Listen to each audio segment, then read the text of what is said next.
నమస్తే అస్తు భగవన్ విశ్వేశ్వరాయ మహాదేవాయ త్ర్యంబకాయ త్రిపురాంతకాయ త్రికాగ్నికాలాయ కాళాగ్నిరుద్రాయ నీలకంఠాయ మృత్యుంజయాయ సర్వేశ్వరాయ సదాశివాయ శ్రీమన్ మహాదేవాయ నమః.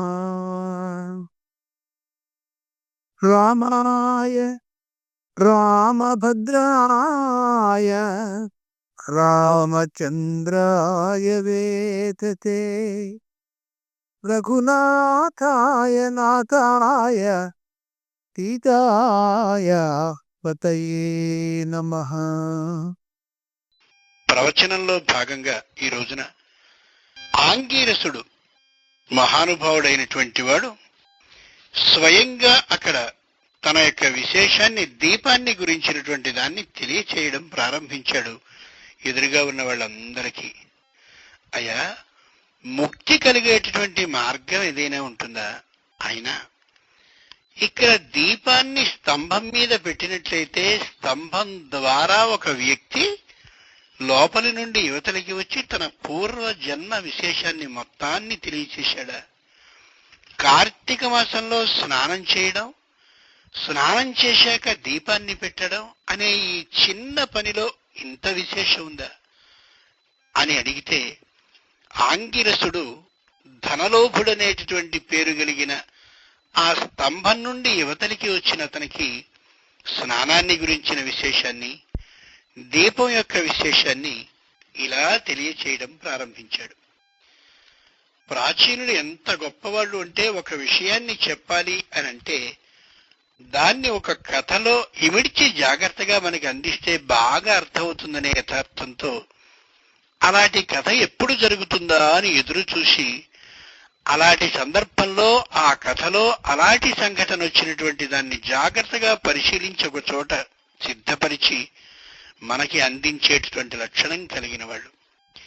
ఇంట్లో ఉన్నటువంటి అమ్మ పిల్లవాడు ఏది తినడానికి ఇష్టపడుతున్నాడో బాగా గమనించి, ఆ పిండి వంటకాన్ని ఏ ఇంట్లో ఏ తల్లి చేస్తోందో శ్రద్ధగా పరిశీలించి, తనకి రాని పక్షంలో ఆ ఇంటికి వెళ్ళి అక్కడ ఆమెని కనుక్కుని ఏ విధంగా ఆ పిండి వంటని చేసి పిల్లవాడు తింటుంటే తాను ఆనందపడుతుందో, అలా మహర్షులు కూడా తెలియచేయవలసినటువంటి విషయాన్ని తెలియచేయటం కోసమని ఇలాంటి సంఘటన ఉన్నటువంటి ఏ కథ ఎప్పుడు జరుగుతుందా అని లోకంలో అలాంటి సంఘటన జరిగే ఆ విశేషం కోసం ఎదురు చూసి దాన్ని మనకు అందిస్తారు. ఆ ఎదురు చూపులో భాగమే ఈ ఆంగీరస మహర్షి ధనలోభుడనేటటువంటి పేరు కలిగిన ఈ దీపపు స్తంభం నుండి వచ్చినటువంటి వ్యక్తి ఎవరైతే ఉన్నారో అతనికి చేసేటటువంటి ఉపదేశం.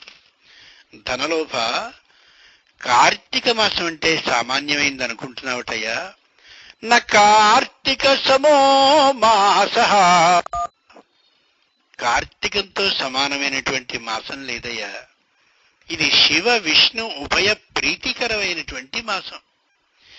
ఈ రెండు దేవతా విభాగాలు ఏవైతే ఉన్నాయో ఆ రెండు ఒకటని అమోఘంగా నిరూపించిన మాసం కూడా ఈ మాసం. ఇటువంటి మాసంలో ఏమాత్రపు శ్రద్ధ లేకపోయినా, ఏమాత్రపు భక్తి లేకపోయినా, అవకాశం లేకపోయినా, వృత్తి ఉద్యోగ వ్యాపార విశేషాల్లో తలమున్కలై అసలు దాని మీద ఆస్థ అంటే జిజ్ఞాస కూడా లేకుండా, అభిలాష కూడా లేకుండా స్నానాన్ని చేస్తే చాలయ్యా. కార్తీక మాసం ఎంత పుణ్యప్రదమో తెలిసినా. శ్రీకరంచ పవిత్రంచ శోకరోగ నివారణం లోకే వశీకరం పుంసాం భస్మ త్రైలోక్య పవనం.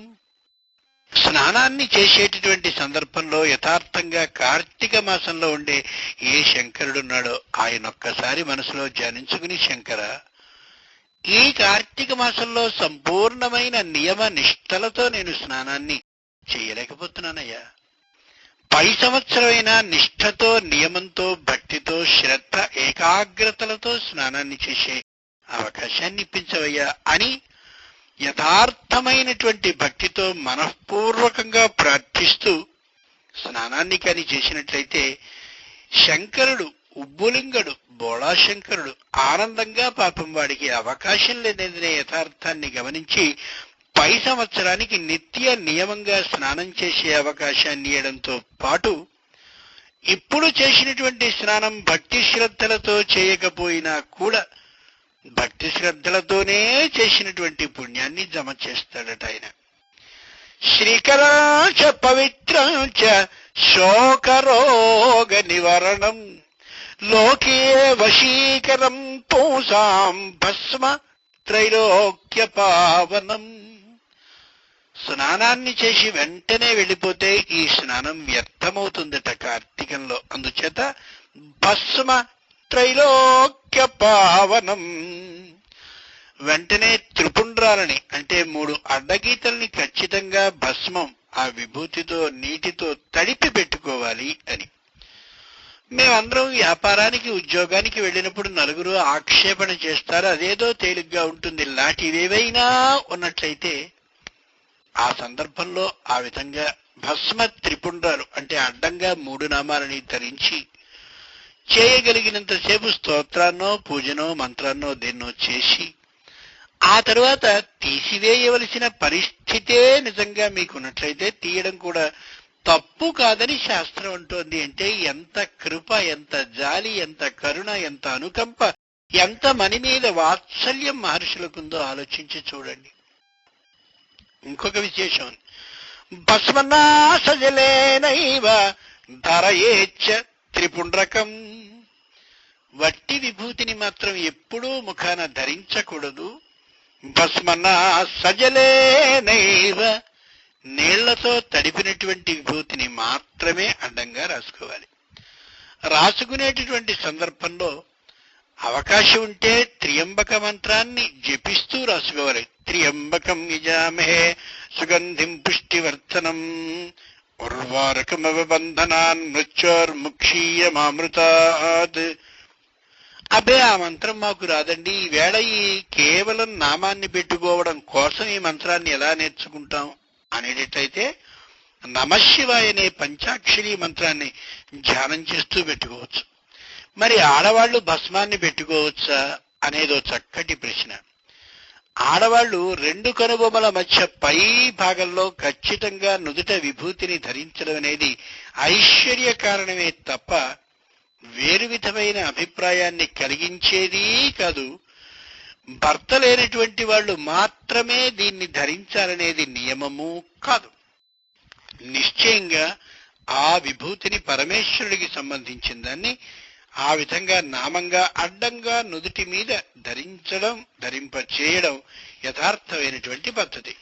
ఇక సర్వాచార ప్రథమం పరికల్పిత ఆచార ప్రభవో ధర్మ ధర్మస్య ప్రభురచ్యుత. తెల్లవారుజామునే మనం ఇప్పటి వరకు చేసింది ఏమిటి అంటే లేచి స్నానాన్ని చేశాం. స్నానాన్ని చేసి భస్మాన్ని కేవలం ధరించాం.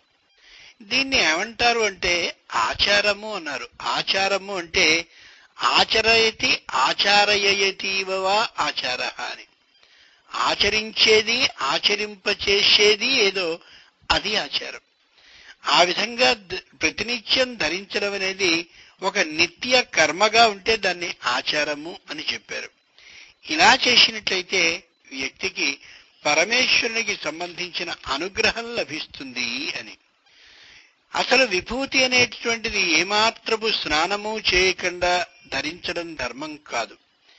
అయితే రోగులైనటువంటి వాళ్ళు శరీరాన్ని నీటితో తడపడానికి ఏమాత్రపు అవకాశము వైద్యుడు ఇయ్యకుండా ఎవరి విషయంలో ఉంటుందో వాళ్ళు మాత్రం భస్మాన్ని నీళ్లు ఏమాత్రము తగలకుండా నుదుటికి అడ్డంగా పెట్టుకోవడం, లేదా శిరస్సు మీద కొన్ని కణాలని అంటే ఆ విభూతి యొక్క ఆ చక్కనైనటువంటి చిన్నగా ఉండే కణాలని తల మీద ధరించడం యథార్థం తప్ప సంపూర్ణ ఆరోగ్యవంతులైనటువంటి వాళ్ళు నీటితో తడపకుండా భస్మాన్ని ధరించడం కానీ స్నానం లేకుండా భస్మాన్ని ధరించడం కానీ చాలా తప్పైనటువంటి విషయం. ఇంతకు ముందు మాత్రం స్నానం చేయాలి. స్నానాన్ని గురించి అద్భుతమైన మాట మనకి తెలియచేస్తుంది శాస్త్రం. స్నానమూలా క్రియా సర్వా శృతి స్మృత్యుదితా నృణాం తస్మాత్ స్నానం నిషీవేత శ్రీ పుష్టి ఆరోగ్యవర్ధనం. చరకుడు వైద్య శాస్త్రానికి అతిరేత అయిన వాడు, వైద్య శాస్త్ర గ్రంథకర్త అయినటువంటి వాడు రాస్తున్నాడు, స్నానమూలా క్రియా సర్వా. లోకంలో ఏ శుభకార్యాన్ని అశుభకార్యాన్ని ఆచరించవలసిన ముందుగా స్నానం చేయవలసిందే అని. ఎందుకు అని అడిగింది శాస్త్రం. శాస్త్రానికి తెలిసినంతటి హేతువాద జ్ఞానం లోకంలో ఎవ్వరికీ తెలియదు. ఏ పనినైనా గుడ్డిగా కూర్చొని ఏ మహర్షి, ఏ పూర్వులు, ఏ ప్రాచీనులు చెప్పలేదు. లోకంలో మాత్రం సామాన్యులైనటువంటి వాళ్ళందరూ అబ్బే పూర్వులు ఎవరు ఏ ఆచారాన్ని చెప్పినా గుడ్డిగా అలా చేయమని చెప్పేవారండి, పూర్వకాలం వాళ్ళు కూడా అలాగే గుడ్డిగా ఆచరిస్తూ ఉండేవారు, మా అంతటి తెలివితేటలు కలిగిన వాళ్ళు లేరని వీళ్ళు చెప్పుకుంటూ ఉంటారు. ఇలా అన్నారు అంటే కనీసపు దాని గురించిన ముందు వెనుక శ్లోకాలని చదవని వారు అని అర్థం. మేం చదవలేదు సుమా అని చెప్పుకోవడం దానిలోని భాగం కూడా. కానీ ప్రాచీనులు ఏ చిన్న నియమాన్ని ఏర్పాటు చేసినా నియమం వెనుకాల ఏ కారణం ఉందో ఆ కారణాన్ని చెప్పి మాత్రమే ఆ పనిని చేయమనేవారు. ఆబ్దికంలో అజ్ఞానయన పాత్రే, మామూలుగా అక్కడ అగ్నిహోత్రంలో స్వయంగా అగ్నిని వేయాలంటే యజ్ఞగుండంలో అగ్నిని వేయాలి. వేసి అక్కడి నుంచి చత్వారి శృంగాస్త్రయోశ్య బాధాద్వే శీర్షే సప్తాస్తాసు అస్య అని అక్కడి నుంచి మామూలుగా అగ్నిని వెలిగిస్తారు.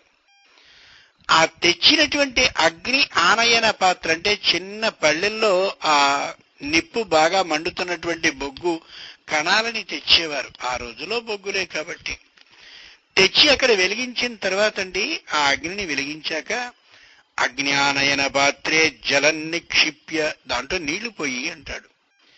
ఎందుకయ్యా నీళ్లు పోయాలి అంటే, ఆ పాత్రని తెచ్చావే, ఆ పాత్రని గాని లేకపోతే పెద్దదైనటువంటి పళ్ళాన్ని కానీ తెచ్చావే నిప్పుని, ఆ నిప్పు తేబడినటువంటి పళ్ళాన్ని అక్కడ గాని పక్కన పెట్టేసి నిప్పు దాంట్లో వేసేసి నీ కార్యక్రమంలో నువ్వు పడితే ఏ పురోహితుడు గాని భోక్త గాని విష్ణు స్థానంలో ఉండేటటువంటి ఆ మహానుభావుడు గాని లేదా యజమానివైన నువ్వు గాని నీ భార్య గాని దాన్ని స్పృశిస్తే వాడికి ఒళ్ళు కాలితే అది ప్రత్యవాయం దోషం. అందుకోసమని అట్లాంటి ఇబ్బంది లేకుండా ఉండడం కోసం దాంట్లో కాస్త నీళ్లు పోయేవయ్యా అని చెప్పి ఆ వేడిమి చల్లారేందుకు నీటిని ఏర్పాటు చేసి అక్కడ పోయిస్తారు. అంటే అంతటి శ్రద్ధని చూపిస్తూ చేస్తారు వాళ్ళు ఏ పనినైనా సరే ప్రాచీనులు. ఎందుకు నీడిపోయాలి అంటే ఇందుకు నీడిపోయాలి. కాబట్టి లౌకికమైన ప్రయోజనం, అలౌకికమైన ప్రయోజనం ప్రతిదాన్ని వివరిస్తుంది మంత్రం. ఇక్కడ కూడా అదే, స్నానమూలా క్రియా సర్వా శృతి స్మృత్యుదితా నృణాం. స్నానం చేయకుండా ఏ శుభకార్యాన్ని ప్రారంభించవద్దు అని. ఎందుకు? దాన్ని కూడా వేదమే అడుగుతుంది. స్మృతి శృతి రెండు కూడా దానికి సమాధానాన్ని చెప్పాయి. మన ఇంట్లో మామూలుగా పాలని తెచ్చుకుంటాం, పాలని కాచాలి. పాలని కాచాలి అంటే ఏం చేయాలి? పాలకి అగ్ని యొక్క వేడిమిని కలిగించినట్టయితే పాలు వేడెక్కుతాయి. వేడెక్కిన తర్వాత పైకి పొంగుతాయి, పైన మీగడ కడుతుంది. ఆ తర్వాత నీళ్లు చల్లడమో లేక వెంటనే మంటని తీసివేయడమో మంట తగ్గించడమో ఏదో చేసి అవి కాగిన పాలు అని నిర్ధారిస్తాం మనం. పాలని కాచాలి కదా అని పాలని తీసుకెళ్లి నిప్పులో పోస్తున్నామా? లేదు. ఏ పాలని కాచడం కోసం పాలని ఒక గిన్నెలో పోసి ఆ పోయబడే గిన్నెని అంతకుముందు చాలా పరిశుభ్రంగా తోమి ఏ విధమైనటువంటి క్రిములు కీటకాలు హానికరమైనటువంటివి లేవని నిరూపించుకున్నామో నీళ్లతో బాగా కడిగి ఆ పాత్రలోనే పాలని పోసి కాచామో అలా ఈ శరీరం లోపల ఉండేటటువంటి ఆ జీవుడు నాడే వాణ్ణి పరిశుభ్రుణ్ణిగా చెయ్యాలి అంటే శరీరాన్ని రెండుగా కోసి దాంట్లోంచి జీవుడనే వాడిని యువతలకి తెచ్చి వాడికి కార్తీక పురాణాన్నో మరోదాన్నో వినిపించడం అనేది అసాధ్యం. కాబట్టి జీవుని యొక్క దృష్టి అంటే జీవాత్మ దృష్టి ఆ పరమాత్మ వైపుకి ప్రయాణించాలి అంటే, ఆ జీవాత్మని శుభ్రపరచాలి అంటే పాలని ఎలా అయితే అలా పొయ్యిలో పోయకుండా పాలని గిన్నెలో పోసి గిన్నెని వేడెక్కించడం ద్వారా పాలని మరిగిస్తున్నామో అలా ఈ శరీరంలో కూడా ఉన్నటువంటి జీవాత్మని అమాంతంగా ఈ వక్షస్థలాన్నో గుండెనో కోసేసి యువతలకి పట్టుకొచ్చి వాడిని యువతల పెట్టడం వినిపించడం కాకుండా వాడు ఏ శరీరంలో ఉన్నాడో ఆ శరీరాన్ని శుభ్రంగా సంపూర్ణంగా స్నానాన్ని చేయిస్తూ తద్వారా ఈ శారీరకమైన శుభ్రత ద్వారా జీవుడైనటువంటి వాడు లోపల ఎవడున్నాడో వాణ్ణి శుభ్రపరుస్తాం అన్నమాట. ఇక్కడ స్వచ్ఛమైన పాత్రలో పాలని జాగ్రత్తగా ఎలా మరిగించామో అలాగే ఇక్కడ కూడా ఏ పాత్రమైన శరీరం పాత్ర లాంటి శరీరం ఉందో ఆ శరీరంలో ఉండేటటువంటి జీవాత్మని స్వచ్ఛమైనటువంటి స్నానాన్ని శరీరానికి చేస్తూ వాడిని శుభ్రపరుస్తున్నాం అన్నమాట. అందుకని స్నానమూలా క్రియా శృతి స్మృత్యుదితా నృణాం తస్మాత్ స్నానం శీవేత శ్రీ పుష్టి ఆరోగ్యవర్ధనం. మొత్తం మీద మనకి తేలింది ఏమిటి అంటే వృత్తి ఉద్యోగ వ్యాపార నిర్వహణల్లో కనీసపు అవకాశం కూడా కార్తీక మాసంలో ఏది నిర్వర్తించడానికి లేనటువంటి వ్యక్తి అయ్యో నేను కార్తీక మాసంలో ఒక్కరోజు కూడా పరమేశ్వర స్మరణని చెయ్యలేకపోతున్నానని హృదయంలోని ఆవేదనతో ఒక్కసారి పరమేశ్వరుని వద్దకి వెళ్లి చెప్పుకుని నిత్యంగా స్నానాన్ని చేసినా 30 రోజుల పాటు అతడికి సంపూర్ణమైన పుణ్య ఫలం లభిస్తుందనేది కార్తీక పురాణం మనకి చెప్తున్నటువంటి సత్యం. అలాగని చెప్పి తగినంత అవకాశం ఉన్నా కూడా వెంటనే ఈ వంకతో కేవలం స్నానాన్ని చేసి నాకు అవకాశం లేదు అనంటే పరమేశ్వరుడంత వెర్రివాడు కాడు. ఆ యథార్థాన్ని గమనించాలి. నిత్యం స్నానం నరః కుర్యాన్ నిశాపాయే ప్రయత్నతః. మరో విశేషాన్ని కూడా చెప్పాడు. ఏ కార్తీకమైతే ఉందో ఆ కార్తీకంలో ఉదయకాలంలో ఇలా స్నానాన్ని చేసిన వాడు నిశా అపాయే ప్రయత్నతః. రాత్రి వెళ్ళిపోతున్నటువంటి తెల్లవారుజాములో స్నానం చేసినటువంటి వ్యక్తి మళ్ళీ ఈ పగలంతా ముగిసిన తర్వాత రాత్రి వేళ కూడా మరో స్నానాన్ని చేయాలి. కాబట్టి నిశా ప్రారంభం అంటే రాత్రి ప్రారంభంలోను, నిశా అపాయే రాత్రి అయిపోయి తెల్లవారుజాము అవుతున్న కాలంలోనూ 2 మార్లు స్నానం చేసినట్టయితే కార్తీక స్నాన పుణ్య ఫలాన్ని నేను ఇస్తాను అని స్వయంగా పరమేశ్వరుడు తెలియచేస్తున్నాడు. ఈ సందర్భంలో చరకుడు ప్రవేశించి శ్రద్ధావా ఆపహ అప్సు భేషజం అప్స్వంతరమృతం అంటుంది. మహానుభావుడు చెప్తున్నాడు. అందుకనే ఆయుహు వేదం అన్నారు. అది వైద్య శాస్త్రం అని మామూలు పేరు పెట్టుకోలా. ఆయుహు వేదం, ఆయుష్యాన్ని పెంచుకొని చెప్పేటటువంటి వేదం ఏది అంటే ఆయుర్వేదం. మనం వినేటటువంటి భారతానికి పంచమ వేదం అని పేరు. మనం వినేటటువంటి శ్రీమద్ రామాయణానికి సాక్షాత్తు వేద ప్రాచేత సాదాసీత్ సాక్షాత్ రామాయణాత్మన అంచేతది రామవేదం అని పేరు దానికి, శ్రీమద్ రామాయణానికి. అలాగే ఇక్కడ చరకుని యొక్క సంహితకి, చరక సంహితకి ఆయుర్వేదం అని పేరు. ఆయుష్యాన్ని పెంచే అదొక వేదము అని. అంచేత స్నానం చేయడం అనేది నిత్య నియమంగా ప్రతి వ్యక్తి చేయవలసిన పని. కార్తీకంలో ఉదయకాలంలో, అలాగే రాత్రి నిద్రించబోయేటటువంటి కాలంలో, లేదా రాత్రిపూట ఏదైతే ప్రార్థననో జపాన్నో ధ్యానాన్నో కర్మనో ఇతరమైనటువంటి నోమునో వ్రతాన్నో ప్రారంభించబోతున్నాడో అప్పుడు కూడా మళ్ళీ స్నానం చేయాలనే యథార్థాన్ని తెలియచేస్తోంది కార్తీక పురాణం. అస్నాతో నాచరేత్ కర్మ జప హోమాది కించన్న. అస్నాత స్నానం చేయకుండా, నా ఆచరేత్ కర్మ ఏ పని చేయకూడదు, జప హోమ ఆది కించన జపాలు కానీ హోమాలు కానీ ఏదీ చేయొద్దని స్పష్టంగా తెలియచేస్తోంది కార్తీక పురాణం. ప్రాచీనులైనటువంటి వాళ్ళందరూ ఇంత నిత్య నియమంగా స్నానాన్ని చేస్తూ ఉంటే 1895వ సంవత్సరంలో రవీంద్రనాథ్ ఠాగూర్ మన భారతదేశానికి సంబంధించినటువంటి వాడు ఆంగ్ల దేశాల్లో పర్యటనానికి వెళ్ళినప్పుడు అసలు ఆ రోజుల్లో వాళ్ళు కేవలం ఆ స్పాంజితో ఒళ్ళంతా తుడుచుకోవడమే తప్ప స్నానాన్ని చేసేవాళ్ళు కాదు అనే విషయాన్ని గమనించి ఆశ్చర్యపడి తాను స్నానాన్ని చేయడం మొదలెట్టాట. వాళ్ళందరూ ఆశ్చర్యపడారు, అదేమిటి స్నానం ఈయన 2 పూట్లా చేస్తున్నాడు అని. 1895లో ఆయన ప్యారిస్ నగరానికి వెళ్ళినప్పుడు అక్కడుండేటటువంటి ఇళ్లలో వేటిల్లోనూ స్నానాలకంటూ ఒక గదే లేకపోవడం చాలా ఆశ్చర్యం అనిపించిందిట. కేవలం తుడుచుకోవడం నీళ్లతో అంతే. కానీ మనకి అమోఘమైనటువంటి విధానాన్ని చెప్పిన ఆచార ధర్మం 2 పూట్ల స్నానాన్ని చెయ్యాలని, పరిశుభ్రంగా ఉండాలని ఎంత గొప్పగా చెప్పింది.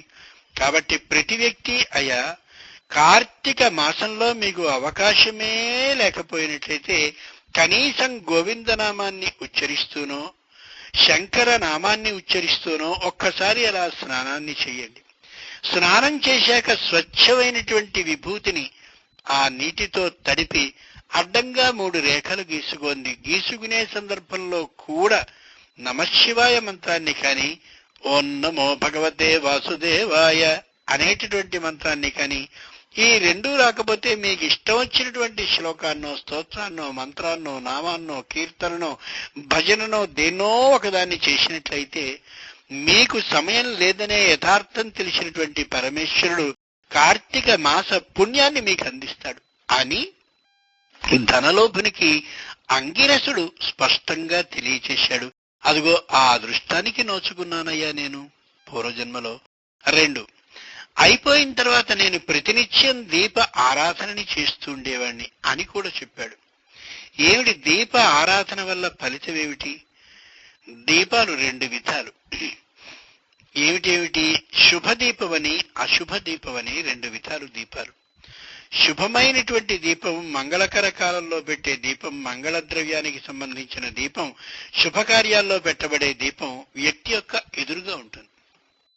అశుభ దీపం వ్యక్తికి వెనుకగా, వ్యక్తి చూడ్డానికి వీల్లేకుండా తల దగ్గర మాత్రం పెట్టబడుతుంది. కాబట్టి ఏ దీపకాంతిలో పరమేశ్వరుని చూస్తూ ఉంటామో అది శుభదీపమని, ఏ దీపకాంతి మన మీద పడుతూ అలా ముందుకు ప్రసరిస్తుందో అది అశుభ దీపమని ప్రాచీనుడు నిర్వచనాన్ని చేశారంటే ఎంతటి దృష్టి వాళ్ళది గమనించండి. ఉజ్వల జ్యోతిషావర్త్మ ప్రవశ్యంతు వ్రజంతు తే ఏగ్నిదగ్ధా ఏనగ్నిదగ్ధా ఏ వా జాతా కులే మమ. ఆబ్దికంలో ఒక మంత్రం కనిపిస్తుంది. మా వంశంలో దురదృష్టవశాత్తు ఎవరైనా అగ్నిలో పడి మరణించినా, మా వంశంలో అగ్నిలో కాక మరి ఏ తీరుగా అయినా ఒకవేళ మరణించినప్పటికీ కూడా, ఓ దీపమా, నేను స్వయంగా ఆ పితృదేవతలందరినీ తలుచుకుని ఇక్కడ నిన్ను పెడుతున్నాను కాబట్టి వాళ్ళందరికీ మార్గాన్ని చూపిస్తూ నువ్వు ఆకాశ తోరణ రూపంగా స్వయంగా శంకరుని యొక్క ఈ ధ్వజస్తంభం ఏదైతే ఉందో ఆలయ ప్రాంగణంలో ఆ పైన ఉండి అందరికీ త్రోవని చూపించు. విశేషించి మీ మనవడో మీ కొడుకో ఎవరైతే మన బాంధవ్యాన్ని తెలియచేస్తూ వాడయ్యా ఈ దీపాన్ని పెట్టింది అని ఒక్క మారు చెప్పు అని దీపాన్ని ప్రార్థిస్తూ ఒక దీపాన్ని పెట్టడం కార్తీకంలోని సంప్రదాయం. ఆలోచించి చూడండి. ఇదంతా మూఢ విశ్వాసం, అంధవిశ్వాసం, పిచ్చి నమ్మకం. ఇక్కడో దీపం పెడితే అక్కడ ఎక్కడో పితృలోకాల్లో వెళ్ళేటటువంటి వాళ్ళకి ఈ దీపం ఏమిటి, మార్గాన్ని చూపడం ఏమిటి, మన వెర్రి కానీ అని మామూలుగా మనం అనుకుంటూ ఉంటాం. ఒక్క మాట ఆలోచిద్దాం. మనకి పోయింది ఏమైనా ఉందా? కొద్దిగా నూనెని, ఒక వత్తిని ఒక ప్రమిదిలో వేసి నిప్పుని ముట్టించి అక్కడ పెట్టాం. లేదు అని మీ మాటనే అంగీకరిద్దాం. మనకు వచ్చిన నష్టమే ఉంది. ఉంది అని అనుకుందాం, దానివల్ల పుణ్య ప్రయోజనం ఉంది అని అనుకుందాం. మనం ఎక్కడో తిరిగి చచ్చిపోయిన తర్వాత అక్కడికి వెళ్ళిన తర్వాత అయ్యో వీడి దీపాలు పెట్టలేదని వాడు అడిగితే ఆ పైన అప్పుడు అకస్మాత్తుగా దిగొచ్చి దీపాలు పెట్టలేంగా. ఒకవేళ పెట్టినట్లయితే వ్యర్థమైతే నష్టమేలా, ఎందుకు దీపాలు పెట్టావని యముడు గాని మరోడు గాని మనం నిందించడు. దీపాలు పెట్టనటువంటి సందర్భంలో ఎందుకు కార్తీక మాసంలో దీపాన్ని నువ్వు పెట్టలేదనే నేరాన్ని మనకి జమ చేస్తాడు. కాబట్టి పెడితే నష్టమేమిటి? అనిష్టంతోనైనా సరే దీపాన్ని పెట్టండి. అదే ఇష్టంతో కాని దీపాలు పెట్టినట్టయితే మరింత గొప్పది. అని చెప్తున్నాడు అంగిరసుడు ధనలోపునికి. వెంటనే ధనలోపుడు అన్నాడు, అయ్యా, దీపానికి ఉండే శక్తి మీ ఎవ్వరికీ తెలియదు, నాకు తెలుసు. ఎందుకని? ఆ లోకానికి వెళ్లి దిగొచ్చినటువంటి వాణ్ణి కాబట్టి. భూలోకంలో ఉండేటటువంటి వాళ్ళు కార్తీక మాసంలో తెల్లవారుజామున సూర్య ఉదయానికి పూర్వం ఏ దీపాన్ని వెలిగిస్తారో ఆ దీపకాంతి స్పష్టంగా మాకు కనిపిస్తూ ఉండేది. ఆ మార్గంలో మేము నడిచి వెళ్ళిన వాళ్ళమే అందరం కూడా.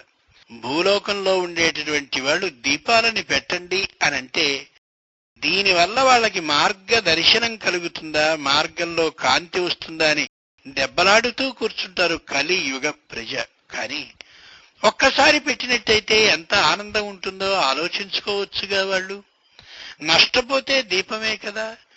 గోదావరిలో మునిగితే జలుబే చేస్తుందో లేక పుణ్యమే వస్తుందో ఓసారి మునిగితే కదా తెలిసేది. అందుకని ఎందుకని చెయ్యకూడదు అని ధనలోభుడు స్వయంగా అంగిరసునితో అంటూ దీపం యొక్క గొప్పదనాన్ని స్వయంగా తెలియజేశాడు. కారణం, తాను ఈ విధంగా మనుష్య రూపాన్ని పొందడానికి కారణం నిత్య నియమంగా దీపాన్ని పెడుతూ ఉండడమే.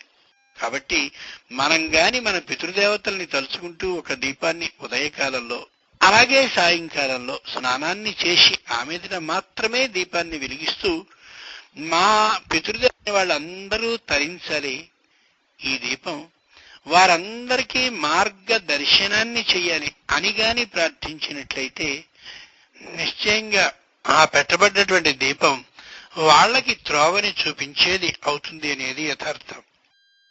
ఇక రెండవది, పురాణ పఠనాన్ని చేసేటటువంటి సందర్భంలో ఆ పురాణంలో ఉండే కథని మాత్రమే తెలుసుకోవడం కాకుండా కథలో అంతరార్థం ఏముందో అది గమనించుకుని దాన్ని 10 మందికి కాని ప్రచారం చేసినట్లయితే ఏకస్వాదు నభుంజీత,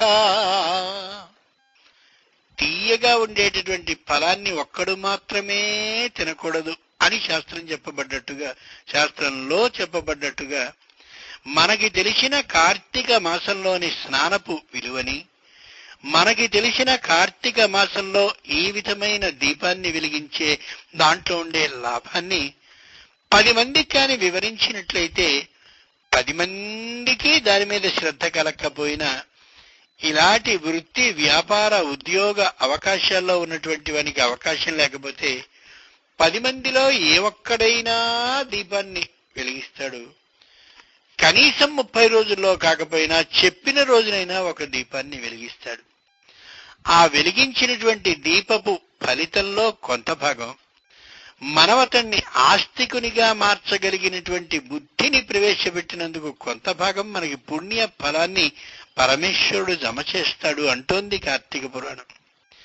అంటే మంచి పనిని నలుగురికి ప్రచారం చేయాలి, చెడ్డ పనిని మనలోనే ఉంచుకోవాలనేది పరమేశ్వరుడు చెప్పే మాట మనకి ఈ సందర్భంగా. కేవలం దీపాలని మాత్రమే పెట్టినటువంటి కారణంగా ధనలోభుడనేటటువంటి వాడు పూర్వజన్మని విడిచి పూర్వజన్మ జ్ఞానాన్ని కలిగి ఇలా వచ్చాడు. కాబట్టి కార్తీక మాసంలో దీపం సామాన్యమైంది కాదు. దీప ప్రజ్వాలనం, జ్వలనము అంటే దానంతట అది వెలగడం, జ్వాలనము అంటే దాన్ని వెలిగించడం. కాబట్టి దీప ప్రజ్వాలనం, దీపాన్ని వెలిగించడం అనేది అందున కార్తీకంలో మహాద్భుతమైన పుణ్యాన్ని కలిగించేది అని ధనలోభుడు అంగిరసునికి చెప్తుంటే అంగిరసుడు పరమ ఆనందపడిపోయి, నేను దీపాన్ని గురించి స్నానాన్ని గురించి కొద్దిగా వివరించాను, దాన్ని ధనలోభ పూర్తిగా నువ్వు వివరించి శ్రోతలైన వాళ్ళందరికీ కూడా కార్తీక స్నానాన్ని చెయ్యాలని, కార్తీక దీపాన్ని 2 పూటలా పెట్టాలని క్రొత్తదైనటువంటి ఆలోచనాన్ని కలగచేసినందుకు నేను మరింత సంతోషిస్తున్నానయ్యా. ఏక అభిప్రాయం కలిగినటువంటి వాళ్ళు, అంటే ఒకే అభిప్రాయం కలిగిన వాళ్ళు ఇద్దరు గాని ఎదురుబెదురుగా కూర్చుని దాని గురించే చల్లగా చక్కగా మాట్లాడుకుంటూ ఉన్నట్లయితే అది మంచు ఎలా అయితే చల్లగా ఉంటుందో ఆ మంచులో కలిపిన చందనంలాగా ఆ చందనం ఈ మంచుతో కలిపి ఒంటికి రాసుకుంటే ఉండే స్వచ్ఛమైనటువంటి శీతలత్వం, మరీ చల్లనైన తనం ఎలా ఉంటుందో అలా ఉంటుంది అని స్పష్టంగా అంగిరసుడు ధనలోభునితో అన్నాడు. కాబట్టి కార్తీక మాసంలో మనం చేయవలసింది నిశ్చయంగా స్నానం, నిశ్చయంగా దీపం పెట్టడం. అవకాశం ఉంటే 2 పూట్ల స్నానం చేయండి, లేదా 1 పూటైనా చేయండి. కానీ నిజమైన అవకాశం ఉందా లేదా అనే యథార్థాన్ని నిశ్చయంగా మాత్రం ఏ పరమేశ్వరుడున్నాడో ఆయన తెలుసుకోక మానడు. కాబట్టి నాకు సమయం లేదనే వంకతో ఎగ్గొట్టేయడం కాకుండా, నిజంగా సమయం లేకపోయిన పక్షంలో స్నానాన్ని, అలాగే నిజంగా స్నానం చేయడానికి కూడా అవకాశం లేని కాలంలో ఆ చేయవలసిన దీపాన్ని పెట్టకుండా ఉండడం అది సరి అవుతుందేమో తప్ప, ఏమాత్రము అవకాశం ఉన్నా సరే నిశ్చయంగా దీపాన్ని పెట్టడం, దీపానికి ముందు చక్కగా స్నానాన్ని చేయడం, దాన్ని వ్యాప్తి చేయడం అనేది చాలా గొప్పదైనటువంటి అంశమని, ధనలోభుని వృత్తాంతమే దానికి ప్రత్యక్ష సాక్ష్యమని తెలియచేస్తూ ఆంగిరసుడు ఆనాటి ప్రసంగాన్ని ముగించాడు.